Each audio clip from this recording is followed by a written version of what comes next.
So you're climbing your laundry pile, but you wish you were climbing into a good book. Well, I have the book for you and the author for you. I'm Jenny Snow. Welcome to the Book Club Life, where we talk a lot about books and a lot about life with book reviews, book club how-tos, and author interviews, where we get to take the author's very own books, the themes and quotes from their books, and ask them about their lives and have a little book club discussion with them. So for our interview today, we have New York Times bestselling author Melanie Dickerson. Melanie, thank you for joining us today. Thank you, Jenny. Thanks for having me. So if you don't know Melanie, she is, like I said, a New York Times bestseller. She's won the Carol Award, the Christie Award, the National Reader's Choice Award, and more awards than I can get into right now. But what she's known for is fairy tale retellings. And that's how I discovered you, Melanie. I was on probably a Friday or Saturday night needing just a break. And so my husband took the kids, and I was on my Kindle searching for books, and you came up as a recommended read. And it was actually this book, The Merchant's Daughter. And I loved that cover, and I was like, oh, this looks good. And I tried it out. I loved it. And about halfway to 3/4 through, I was thinking, this really has a little bit of a Beauty and the Beast flair to it. And then only later did I realize that was on purpose and that you were known for that. And so that's how I came to know you. And thank you for being here today. Yes, thank you. Thank you for having me. So, so I just finished your most recent book, Castle of Refuge. And that is book 2 in the, is it called the Daracot Tales? Yes. Did I say that right? Okay. Yes. And it's very good. So you were on my dream list of authors that I wanted to have on this year. So thank you. And why don't you tell us, how did you even get into writing, and what's your publishing story? Well, I started writing when I was a kid. I wrote stories. I used to write stories in notebooks and pass them around to my friends. Yeah. And kind of an installment type thing. Okay. And, I stopped writing. I had written 2 novels by the time I graduated high school. I stopped writing when I started college, and just gave it up for about 15 years. And then I was bored. I guess I was bored. I didn't think I was bored, but I guess intellectually bored, maybe. Stay-at-home mom when my kids were little. I started writing again, and I just felt like that was my thing. So I eventually got published. I wrote for about 6 years, I guess, before I got published, and was just writing and editing and querying publishers and agents, and finally, it happened. But by the time I got my first book accepted by a publisher, I had written 4 books. Wow. And all but one of those has been published. Wow. The first one is probably never going to see the light of day. So. That's what most people seem to say. So was The Healer's Apprentice, was that your very first published book, I believe? Okay, that was a good one too. Okay, well, that's really interesting. So 6 years, that seems like, and you wrote 4 books in that time. That's pretty awesome.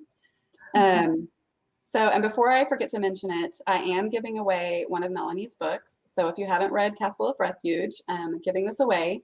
But if you've already ordered it, I'm actually giving away 1 copy of any book of Melanie's that is mentioned on the show today. So make sure you stick around to the end on how to enter that. And so let's go more into Castle of Refuge. So this is an Ugly Duckling retelling, and I loved it. Let me see what my question was. Oh yeah, so right at the beginning on page 2, there's a quote. "That was what Audrey wished for her life to be, a burst of light, an intense color, something unforgettable. Her mind pondered this dilemma, how to make her life extraordinary." So I would like to ask you, Melanie, what has been extraordinary in your life, and what do you hope to still have in your life that's extraordinary? And if you want to tackle it, what do you think makes a life extraordinary? Wow, those are deep questions. Well, I think maybe the best thing in my life is possibly my two daughters that, you know, the most exciting thing I can even imagine or have ever experienced is the birth of my two daughters. But yeah, it was pretty extraordinary to realize my dream of being a published author, because I had dreamed of that since I was probably about 11 or 12 years old. And Right. so that was pretty exciting. It happened when I was 40, so it didn't happen overnight. So that was pretty exciting and extraordinary, I guess. I think anytime you're able to do what you love and what you feel God has gifted you to do and called you to do, and is even a ministry to you, I think that's pretty extraordinary. And that could be anything, really. Right. And so just overcoming life's obstacles, that's pretty extraordinary, I think, and not sinking into, you know, dark things Right. that's always the Right. goal. I agree with that, because it's so easy to just go with the flow wherever life takes you, but to say, no, I'm gonna do what God has gifted me to do, and I'm also gonna refuse the pull of the darkness, of Yeah, when depressing things happen or sad things happen. And then I think it's also extraordinary just to see what God has blessed you with and to be thankful for that, because most of us, there's something you can be thankful for, and an extraordinary God, made you, and that makes you extraordinary. That He took the time to make you, and if you happen to be the one in a million that gets to be an author, or whatever it is that you dreamed of, that is yeah, totally extraordinary. But even yeah. if it's just, your life can be extraordinary, even if you're just doing the normal thing that a million other people are doing. I like what you said about just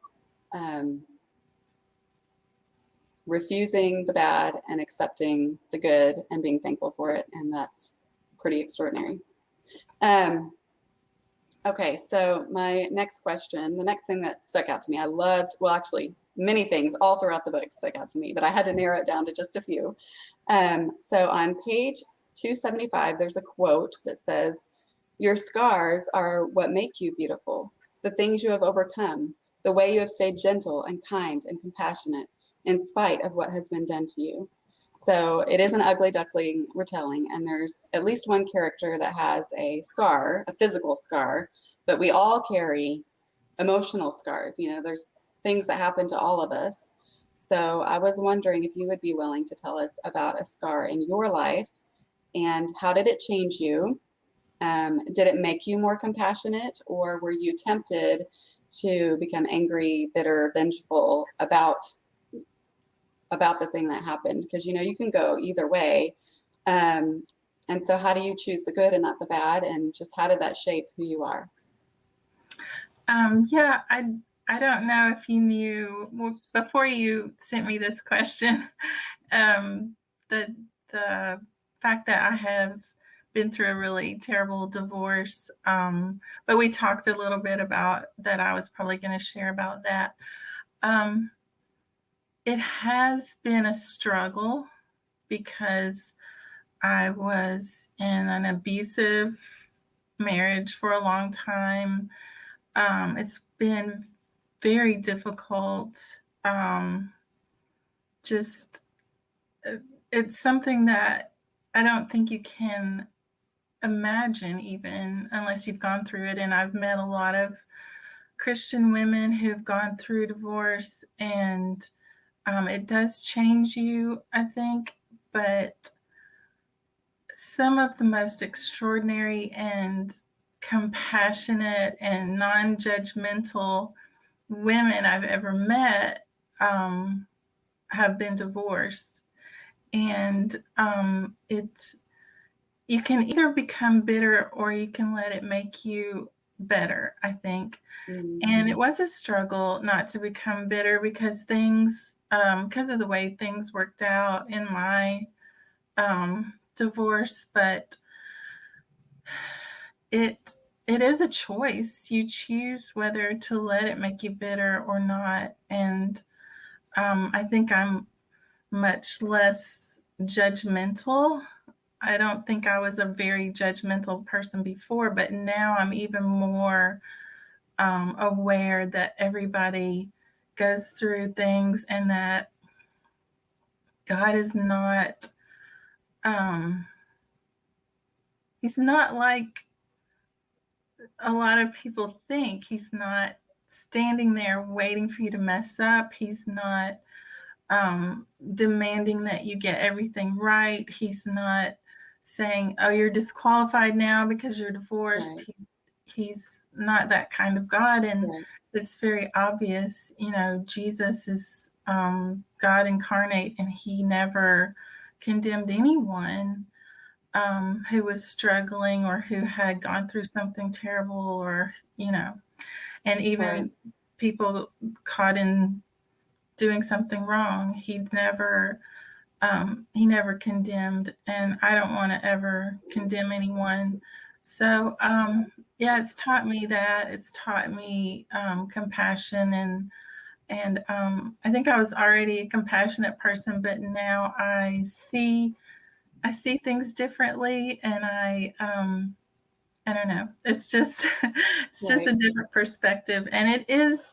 I did have, I had some PTSD symptoms. I did have scars, from what I went through, and like so many people. And I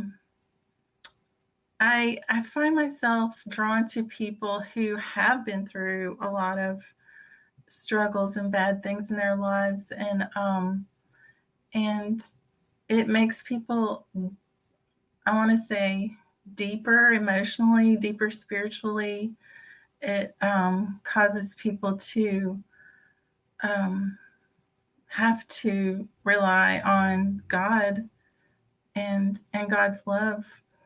Right. So I was just talking to somebody the other day who has just come through a divorce, and a really hard one. What do you have any words of wisdom or what helped you that would help give hope to somebody else, or just how you found healing and how those scars healed over? Do you have Yeah. anything to say to somebody who's just fresh from that? Yes, because I think I'm not the only one. I've heard other women say this, but when you go through a divorce, immediately after, you feel like your life is over. It feels like life is over, especially when you go through a divorce later in life, I think. And you can fall into despair. You can feel so much rejection and shame, and I would just say that it's not the end. It's not the end of your life, no matter what your age or your situation. It's not the end. And the best is coming. The best is yet to come, because you've been through something terrible, and now you can look forward, and Right. it's important not to just spend your time looking back. Right. And sorrow may last for the night, but joy comes in the morning. And anytime you ask God for help, He's gonna give it to you. Yes. And I'm just so thankful that God is there, that He cares, and that when we reach out to Him, the James 1 wisdom verse, Lord, give me wisdom. What do I do? That He is faithful to give that wisdom. And so, yeah, it's a really hard thing to come through. But if you have just come through it, then whew, you're through it. You can start your road to recovery. Yeah. With probably not all that laughing and giggling, like it was no big deal, but But so thank you for that, Melanie. I appreciate that. Okay. So whether you've been divorced or not, here's one that every woman and probably every man could relate to, honestly. So it's an ugly duckling retelling. And everybody has to deal with, if you're a woman, it may be you're ugly or you're dumb, you're not smart, or to a man, you're not cool or whatever, I was just telling my kids the other day that at any minute, somebody could just decide to attack you verbally and say something negative to you, but that doesn't make it true. And so how do you, look at my question so I get it right. So what have you learned about holding your head high, about beauty and belonging, and what has strengthened you in life? Because we all, there's going to be somebody who says something rude to you or just gives you a look, or you just know that they don't like you and they want you to know it. What has helped you to hold your head up high and not let those barbs attack you or sink into you, just to let them roll off your back like water on a duck? Yeah, I think for me, something that's always helped is I always think I'm not the only one who's dealt with this. There are other people who have dealt with similar things. And so I just think, well, I'm not alone. So, and if someone else has gone through this, then I can go through it too. And I just think that God created us to love and to be loved. And He did not create us to be alone. He said that it's not good for man to be alone. So He would make a suitable helper for him. God never intended for us to go through life without relationship. So, and that can be difficult. And some people probably feel that they're not that good at relationships, but it's worth the effort. And I think for me, the thing that's helped me get through life is just loving and knowing that God is love. He made me to love. And, I've loved whoever was in my life, my children. And it makes life better to be to be in relationship with other people, to love whoever's in your life. That's so true. That's so true. And I agree with what you said about that everybody has that happen to. And when you're in the moment, you may feel like, oh no, what do I do? Everybody's looking at me and they just said something rude. But everybody does go through that. You may get through a while before it happens to you, but it will happen. And I heard a quote, I think Joyce Meyer said it, and it's just obvious, but sometimes you don't think about the obvious unless you hear it. But no matter how many people in life, there's going to be some that don't like you just for whatever reason. Just like you don't like every single person in life, you don't just automatically, oh, I like you, I like you, I like you. Correct. There's just going to be some people that don't like you. And so just be comfortable being yourself. And what has helped me is knowing that God likes me and His opinion is what matters. And so if the King of the world, who made me likes me, then I'm all right. I'm good. And if somebody else doesn't like me, that's okay. They don't have to be my best friend. Right. And I will say also, I haven't always felt like, I'm not alone. I do sometimes feel, I have in the past very much felt like I was alone, like nobody else has had to go through this, But as I've gotten older, I've discovered that there's nothing that I go through that somebody else hasn't already gone through.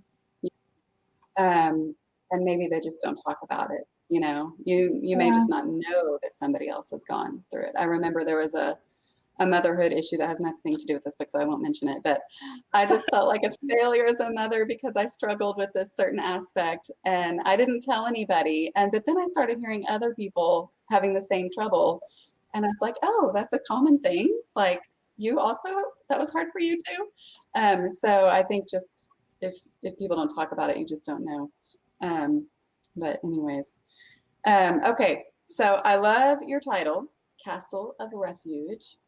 And I love that all your books have a really sweet love story, you know, with lords and ladies and knights and nobility and what truly makes somebody noble.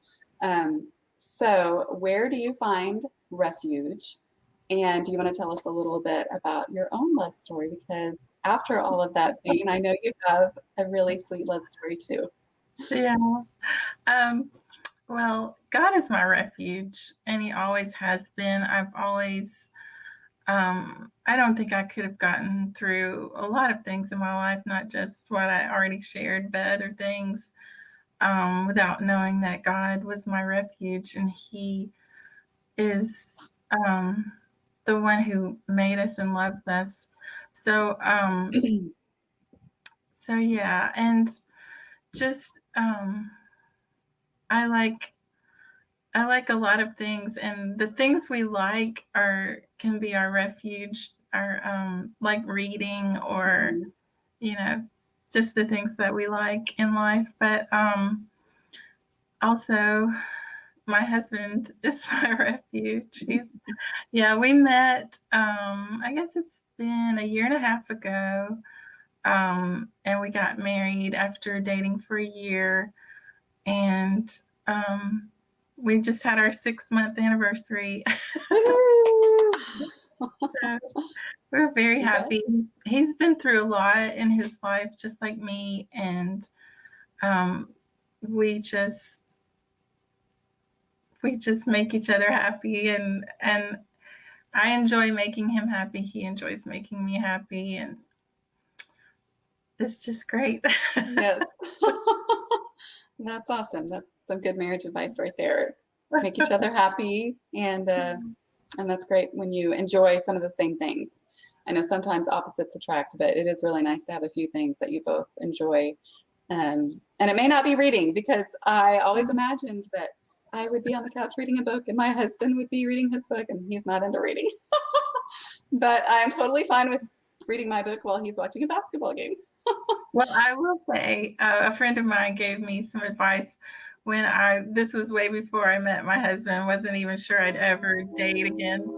And she said that it doesn't matter if you like all the same things. You don't have to have everything in common, all the same likes, but you do need to have the same values. So true. And I tell my daughters, good character and good mental health. Yes. That's what you're looking for in a person. Yes, that is so true. I completely agree with that. Yeah, you want to know that you can depend on them. And in this crazy world where people are not dependable, it's so nice to just look at my husband and be like, oh, I'm so glad I married you. Yes. Okay. So before we move into the just for fun section with some rapid fire questions, if you are enjoying this interview, please give us a thumbs up. And then again, at the end, I'm going to tell you how to enter the giveaway for Melanie's book of your choice. I'll give whoever wins, I'll give you your choice of her books that we've talked about today. So Melanie, here we go. Favorite fairy tale? Beauty and the Beast. Okay, all right. The one that I started with your retellings.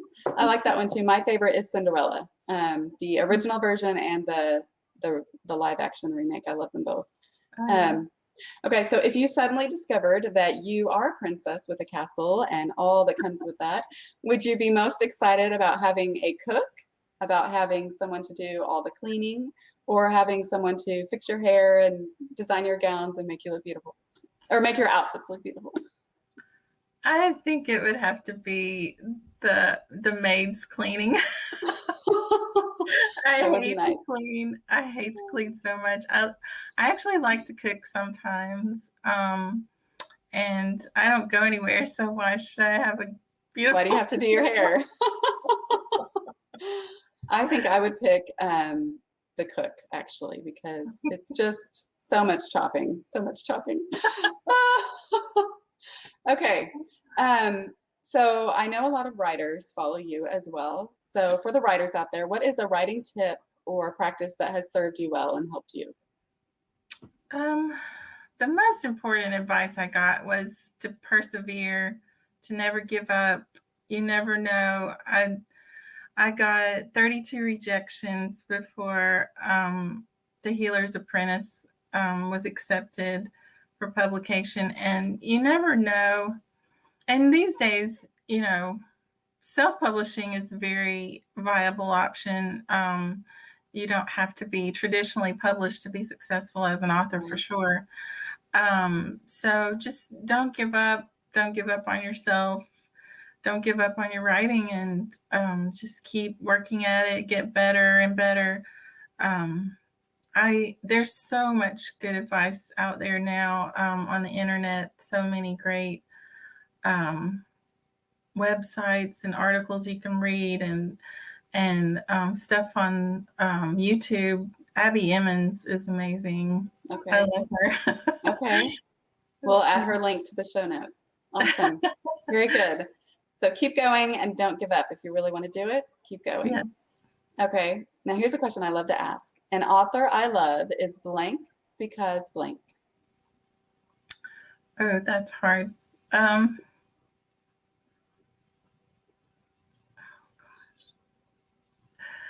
I should have thought about this more before.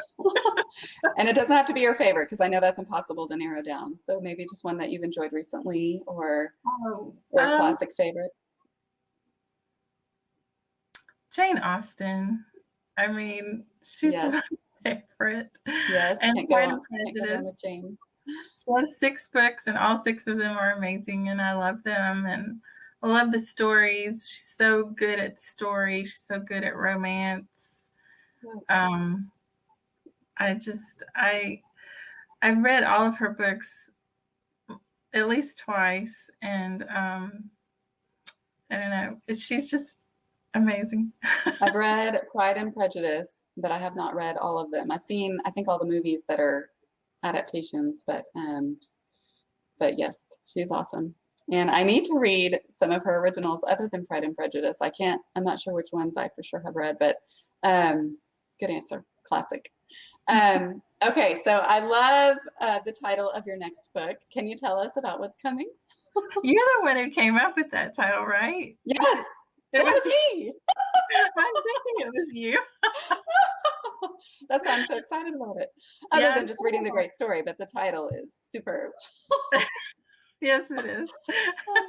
Yeah, I'm terrible at coming up with titles. And so my publisher, they always have the final say on the title, but they always get my input. And so I usually ask on Facebook, at least my private group, or I think I actually asked on the yeah, you asked on your author page, so you definitely need to follow, let's see, let me do my other finger, Melanie on her author page, because you never know. She may just, you get all the good book news and fun stuff, but she may throw out a question like, hey, does anybody have any ideas on my next story, what the title should be? So that's what happened to me. She asked, and a lot of people answered, but then your publisher liked mine. So that was so fun. That was awesome.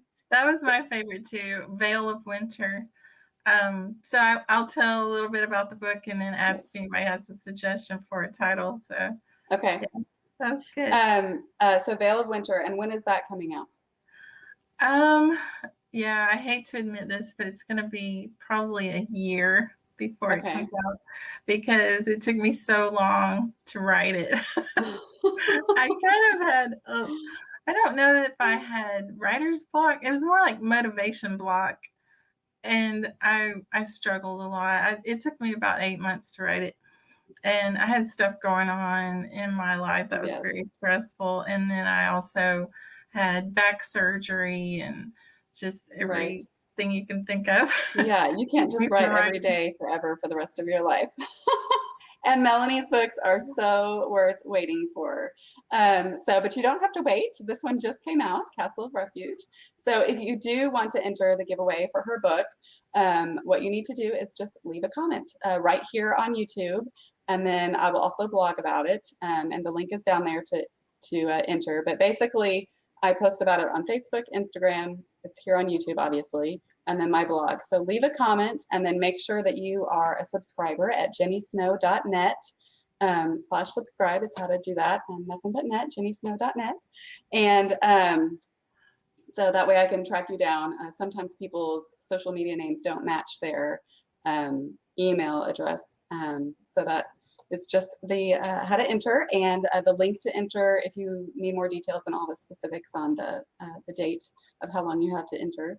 But leave a comment letting us know which book you would like to win. So Castle of Refuge, or the first one, Court of Swans, or we also talked about The Healer's Apprentice. Oh no, excuse me, The Merchant's Daughter. The Healer's Apprentice is also excellent, and that's the very first one that she wrote. But Melanie, where can people find you on the internet? Well, my website is melaniedickerson.com, and you can sign up for my newsletter on my website. And I also have an Instagram and Facebook, and yeah, I don't do Twitter, even though I have a Twitter account. I don't either. Okay, and we'll put all the links for that in the show notes as well. Melanie, thank you so much for all your hard work writing these amazing medieval stories that I love so much. And thank you for coming on the show today. Thank you, Jenny. I appreciate it. All right. Happy reading, everybody. Goodbye. Bye. Oh, and one more thing. If you enjoyed this interview, stick around, go click the videos tab and find some other interviews with go find your favorite author on there and some new books to read. All right, bye.